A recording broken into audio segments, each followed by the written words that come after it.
ಗುಲ್ಬರ್ಗ ಜಿಲ್ಲಾ ನ್ಯಾಯವಾದಿಗಳ ಸಂಘದ ಪರವಾಗಿ ನಾನು ನಾಳೆ ಆಚರಿಸುತ್ತಿರುವ 15ನೇ ಆಗಸ್ಟ್ 2026 80ನೇ ಸ್ವಾತಂತ್ರ್ಯೋತ್ಸವದ ದಿನಾಚರಣೆಯನ್ನು ನಾಳೆ ನಾವು ನಮ್ಮ ಜಿಲ್ಲಾ ವಕೀಲರ ಸಂಘದ ಆಶ್ರಯದಲ್ಲಿ ನಾವು ನೆರವೇರಿಸಲು ದಿನಾಂಕ ಮುಂಜಾನೆ 8 ಗಂಟೆಗೆ ಧ್ವಜಾರೋಹಣ ನೆರವೇರಿಸಲು ನಿರ್ದೇಶನಾಗಿದೆ.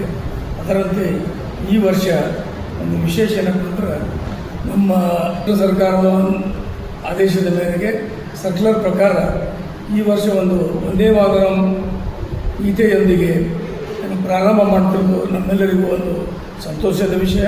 ಅದೇ ರೀತಿ ಅದಾದ ನಂತರ ಧ್ವಜಾರೋಹಣ ನಂತರ ನಾವು ರಾಷ್ಟ್ರಗೀತೆಯ ಮುಖಾಂತರ ನಾವು ಧ್ವಜಾರೋಹಣ ಮುಗಿಸುತ್ತೇವೆ. ಅದೇ ರೀತಿಯಾಗಿ ಈ ನಮ್ಮ ನ್ಯಾಯಾಲಯದ ಆವರಣದಲ್ಲಿ 8:45ಕ್ಕೆ ಇಲ್ಲಿ ನಮ್ಮ KTಯ ಒಂದು ಆಫೀಸ್ನಲ್ಲಿ ಇದು ನ್ಯಾಯಾಲಯದಲ್ಲಿ ಧ್ವಜಾರೋಹಣ ಹಾರಿಸಲು ನಿರ್ಧರಿಸಿದ್ದೇವೆ. ಅದೇ ರೀತಿ ನಮ್ಮ ಹೈಕೋರ್ಟ್ ಬಾರ್ ಅಸೋಸಿಯೇಷನ್ ನಲ್ಲಿ ಕೂಡ ಏನಪ್ಪ ಅಂದ್ರೆ ವಕೀಲರ ಸಂಘ